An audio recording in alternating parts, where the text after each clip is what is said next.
Yo, what's going on, y'all? Welcome to my channel. I'm Charlene, and tonight, I want to talk about the Real Housewives of Atlanta Season 11 Reunion Part 3. Okay, it aired not too long ago. Excuse me. So I made some notes. I want to talk about some things and get some shit situated, okay? All right, so let's get into it.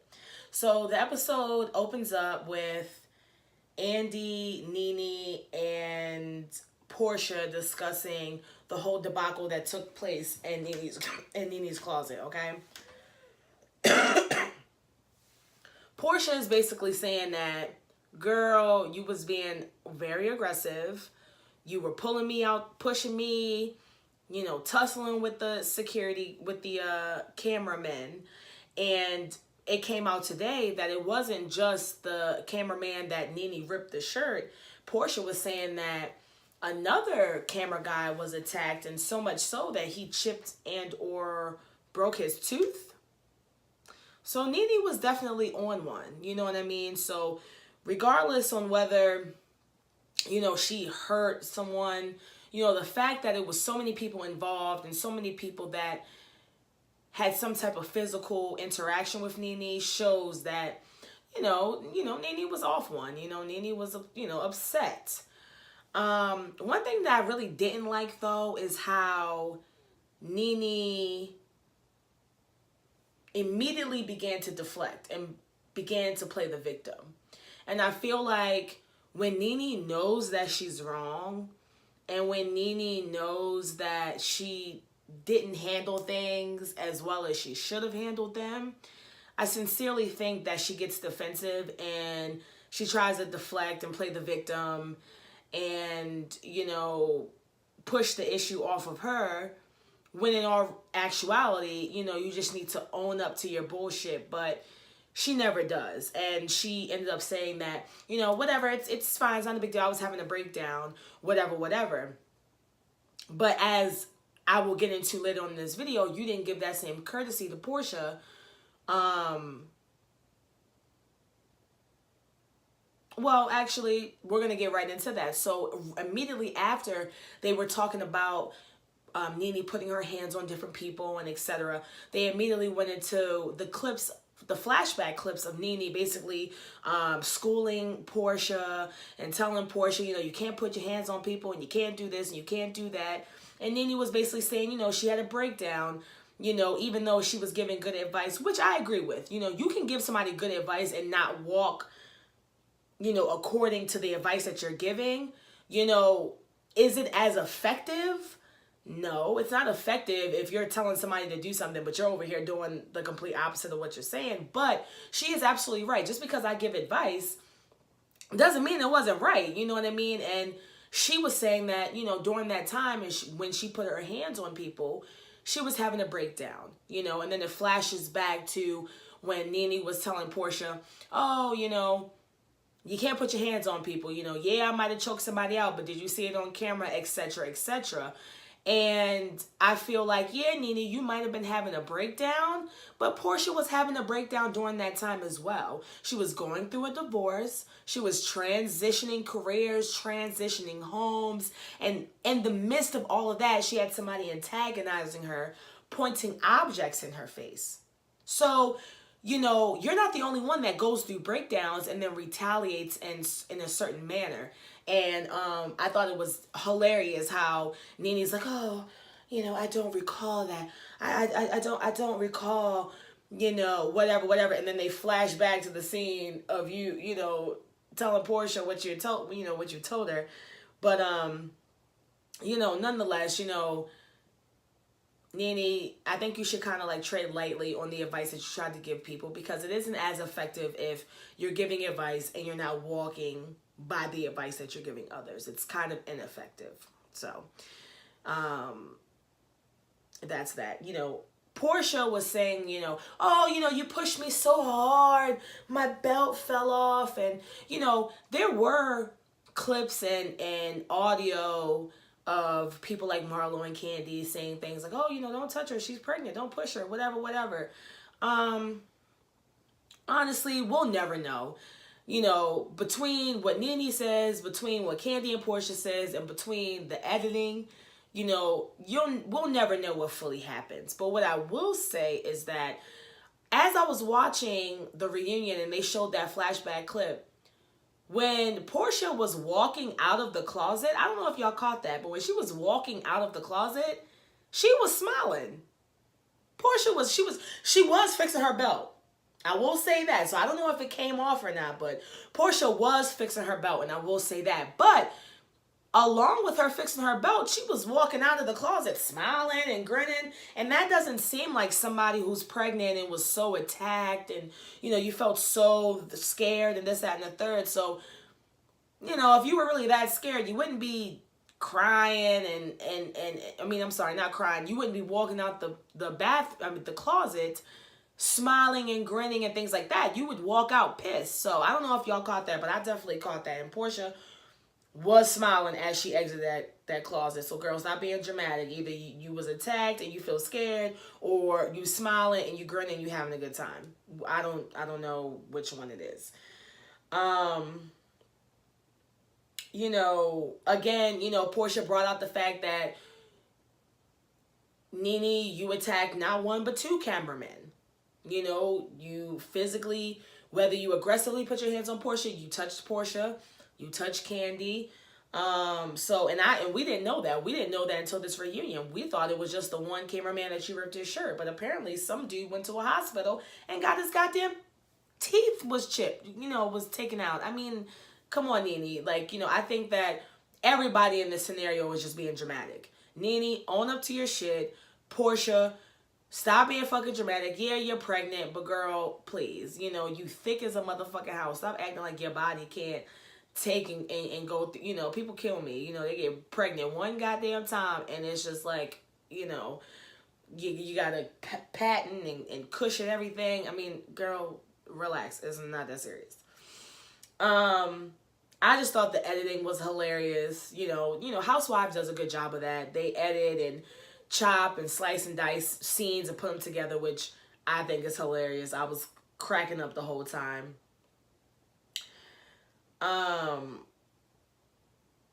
I have here in my notes, Tanya looked like she was scared of everything.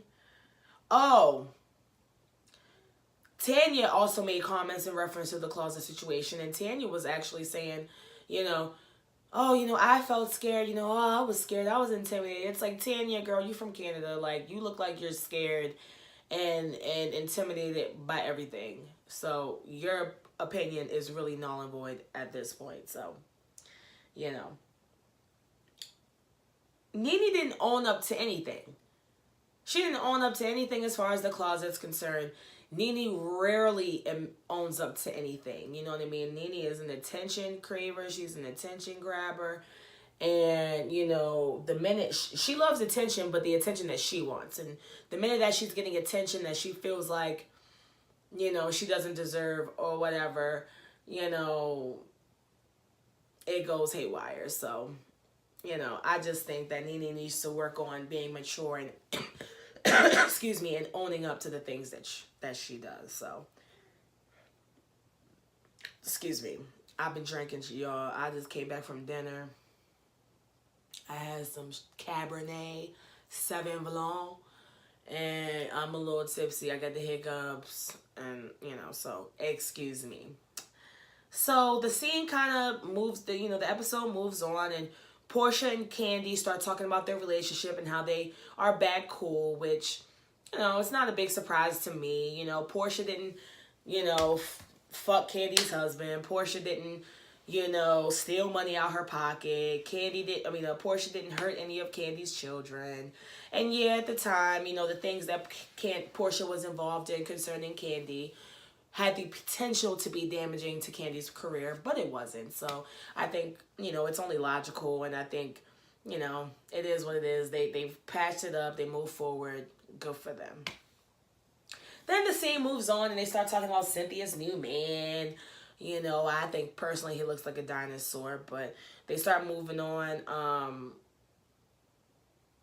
You know, talking about Cynthia and how Cynthia basically said that she would never get married again, and she was over marriage and blah blah blah. But after meeting her new man, Chris, she's had to change her heart, and that's what life's about. You live and you learn, and I'm not mad at it. If she's happy, please do what makes you happy. Life is too short, and motherfuckers out here is too, untrustworthy. So if you can get somebody that loves you and you feel happy and comfortable, be with them. I loved Tanya's shade when Tanya basically said, Andy was basically asking everybody's opinion about Cynthia's new man, and Tanya said, does anyone else want Portia to marry someone else? And that was direct shade from when Nene was shading Tanya and saying, maybe you'll marry somebody else. And it's just like, if you're with somebody, in a relationship with somebody, that's the last thing you want to hear from a friend, is that you potentially might marry someone else. It's like, Nene, just because the attention isn't on you doesn't mean you have to be negative and be a fucking bitch. But, I thought that was funny, and I caught that shade, Tanya, from Canada. I caught it. Then the episode moved on to Eva's new man and Eva's wedding and the budget and the 3 dresses and her bridesmaids turning their back on her. Nene not taking her mic off. Eva's crazy ass baby daddy. So basically the episode goes basically all into Eva. And, everybody's concerned about the budget. Hey, clearly they had enough credit, they had enough money to move forward and get everything done for the wedding because they got married with all of the bells and whistles. You know what I mean? And you can't just go into a place and just get service and get business. You have to have something to back it up, whether it's credit, whether it's money. So Eva made it happen. So relax, stop worrying about the fucking budget. She did it, and that's the type of wedding that she wanted. Now, to the 3 dress debacle, me personally, I think the bitch only needed 2 dresses, your wedding dress and 1 dress for the fucking reception. I don't know, if her reception had, multiple different layers to it. I don't know, but bitch, you should have been good with 2 dresses. But at the end of the day, that's her wedding. She could do what the fuck that she want to do. I don't know why the bitches are so worried about that. Her bridesmaids. Honestly, I do think it's kind of sketchy how, not 1, not 2, but 3 of your bridesmaids that was in your wedding, is telling all your tea. And, I don't know if you are a bad judge of character or, if you're really a shitty person and you're doing fucked up shit to each other. But I do think it's fucked up that these people that you paid practically to come and party and celebrate your marriage with turned your back and talked to people that don't give a fuck about you. People like Marlo, and I'm not saying Candy necessarily doesn't give a fuck about Eva, but Candy is such a businesswoman with her own family and kids, and man, I don't think that she's, falling over backwards to worry about Eva's business. You know what I mean? So I think that, for people that were in her wedding to be talking to people like Marlo and Candy, I really think that's some disloyal ass shit, and you got to be more careful, Eva. So Eva's crazy baby daddy, I do believe her baby daddy is crazy. Just the other day, a report came out that he was Kevin McCall, who is her child's father. He was actually arrested for, a domestic violence charge for putting his hands and assaulting his current girlfriend. And then Eva went on the Ricky Smiley show and had an interview about it. And Ricky Smiley obviously asked her about it. And she, was so hurt and was, she couldn't talk about it. She ended up tearing up and was crying. So I don't know if Eva's moving around and hopping from house to house because of finances or because of her ex-baby daddy, but we're not going to sit here and act like her ex-baby dad, her baby daddy and her ex is not crazy, because clearly he is. Even today, after Eva has moved on, 5-6 years later, he's still getting domestic violence charges. So, he might actually be a little bit abusive. So, and that was sad and that was hard to watch. As far as Nene not taking her mic off, Nene, you told that girl that if she came back to that restaurant that you would come out and talk to her. Excuse me. that you would come out and talk to her without your mic. And then you went out there and you talked to her with your mic. You know, I'm going to need people to be consistent. I need people to not be hypocrites. And I need people to be straight, narrow, you know, straight path. You got mad that Cynthia didn't inform you about Kenya coming. But you didn't inform Eva that your mic was on after you told her that you would come out and talk to her without your mic. You know, Nene, you gotta, you know, you can't pick and choose where you want to lay and react to loyalty. You can't pick and choose that. You know, Nene and Marlo were rolling their eyes as, you know, Eva was talking about her, you know, ex-relationship, which I think is fucking bullshit. You know, it's like, Marlo, you know, please, you know, you're known for nothing but wearing tacky ass fashions. And Nene, if I recall, the father of your first child was abusive to you. So sitting up there and rolling your eyes and, you know, having this blank stare on your face like you don't give a fuck, I thought was very tasteless, because you of all people should know how it is to be in an abusive relationship, so much so, and be in such a hard position, so much so that you had to become a stripper and expose your body. So, you know, I just want, you know, just consistency. Don't be a hypocrite, Nene. You know, that was really unnecessary, and it actually really bothered me that you guys are rolling your eyes while she's getting emotional talking about an abusive ex. So,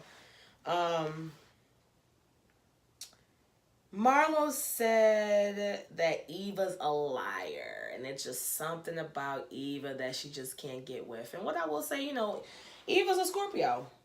And Scorpios, one thing about Scorpios, you know, they're going to cover their ass. You know, Scorpios don't give a fuck about you.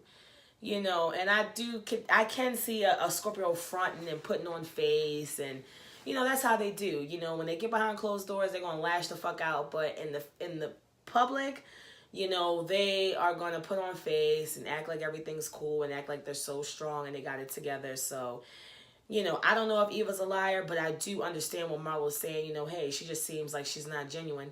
And that might very well be true. Because, you know, she's a Scorpio. That's how them bitches get down. Then they started talking about her living situation, like I said before, and Eva was saying that her living situation was because of her ex-boyfriend slash father of her child, and basically saying how, you know, she's moving around, and, you know, it was audio and clips of people saying, you know, oh, I thought she had 5 homes. Honestly, who gives a fuck where she lives? Who gives a fuck if she's moving? Bitch, is you helping her move?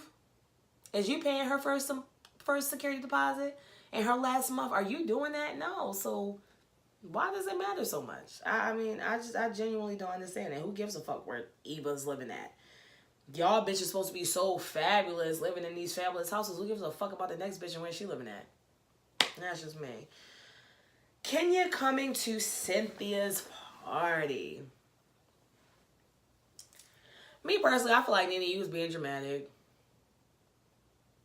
And Nene is a Sagittarius, and Sagittariuses live off of attention. If they don't get attention, they literally slowly die within inside. They feel so worthless. And I genuinely feel like, you know, regardless of whether Kenya was throwing shade online or whatever at you, I genuinely feel like Kenya walked into that party.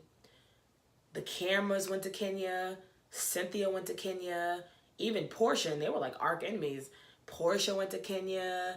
Candy went to Kenya. I'm pretty sure other people in the party approached Kenya who we didn't see, and you were sitting on the couch looking dumb. And I really genuinely feel like because you weren't getting the attention, that you just wasn't feeling Kenya. And, you know,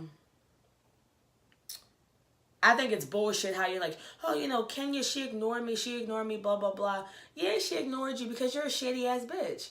Even before Kenya acknowledged you, you were on the couch making fun of the shape of her body, even though she's pregnant. I mean, although you're shaped like Shaquille O'Neal, big as fuck with long ass fingers, you were talking about Kenya's body and making slick ass comments while you were sitting down when the woman's pregnant. And then you're like, oh, she's gonna get, what is she having, a buffalo? You were saying shady ass shit, and then you wanna act so dramatic and act like, oh my gosh, she's not talking to me. Oh, she ignored me. She just, Nene, stop.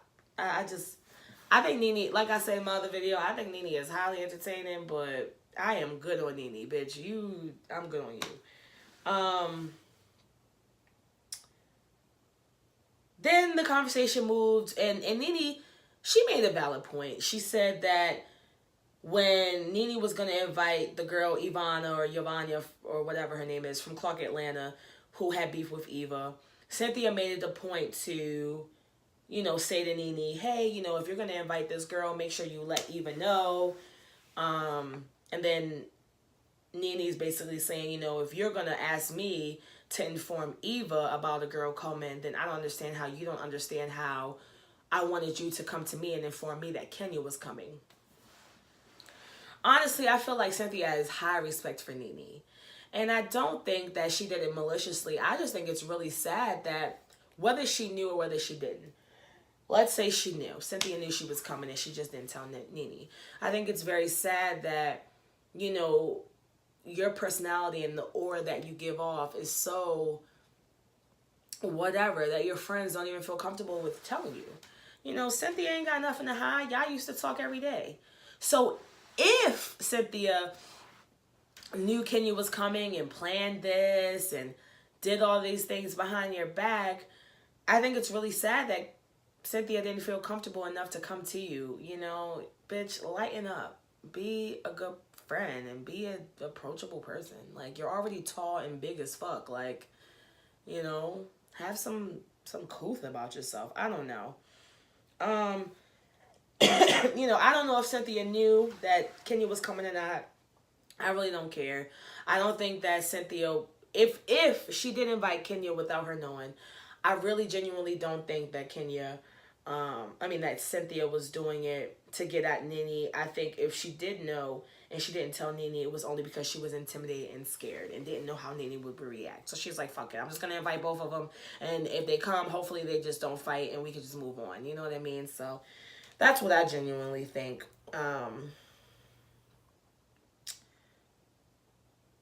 Candy says that Candy said that she invited Kenya. It was supposed to be a surprise, that Candy didn't know. Like I said, who knows? Who gives a fuck? You know, if she didn't know, she didn't know. If she did, you know, it's sad that she can't confide in a friend that's supposed to be her best friend and they're so close. So, you know,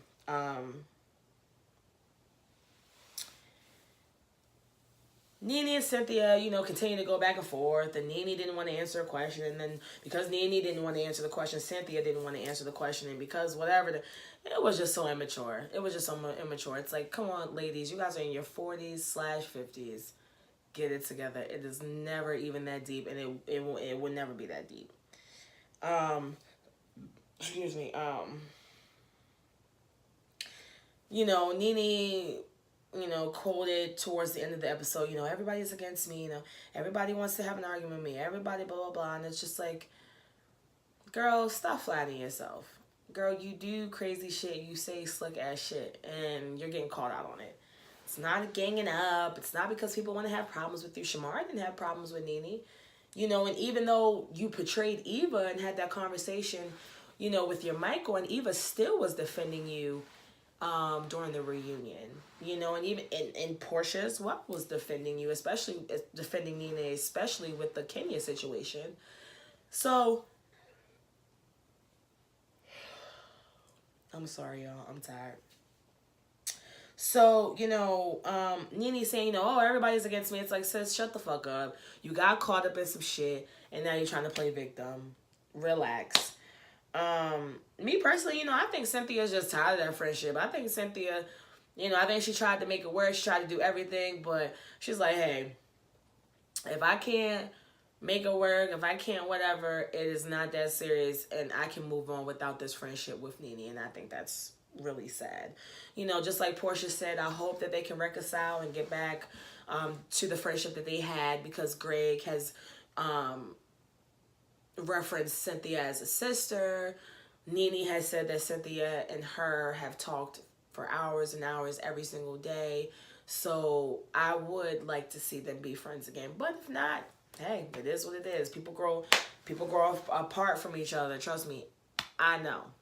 So then towards the end of the game and towards the end of the episode, they began to play the fortune game and reading different quotes, which I thought was funny and fun.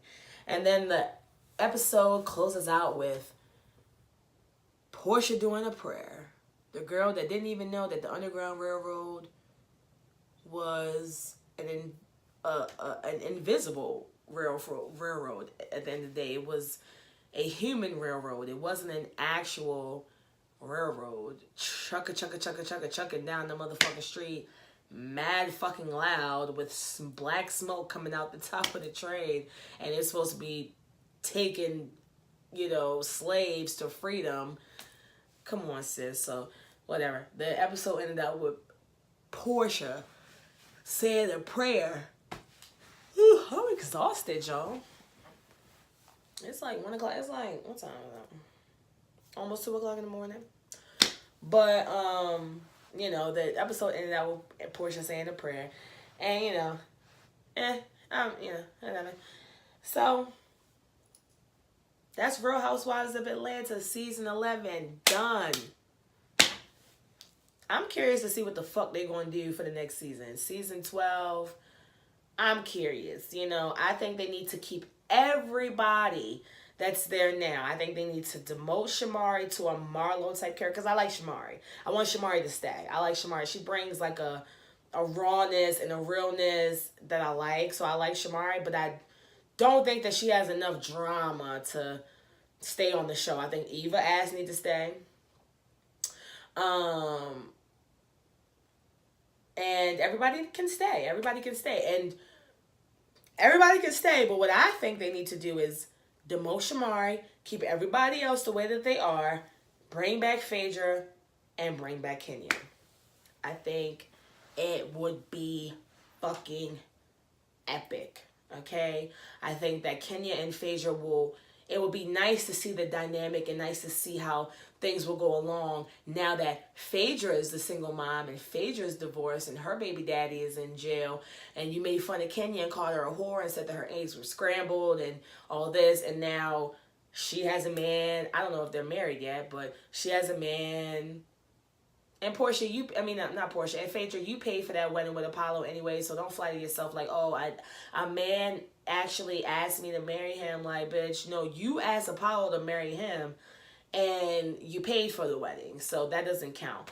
But everything that you made fun of Kenya for not having, that you so-called had, she has now. So I think that would be a match made in heaven. And then Kenya can read Nene and her blonde toupee to the ground, and I will be here for every minute of it.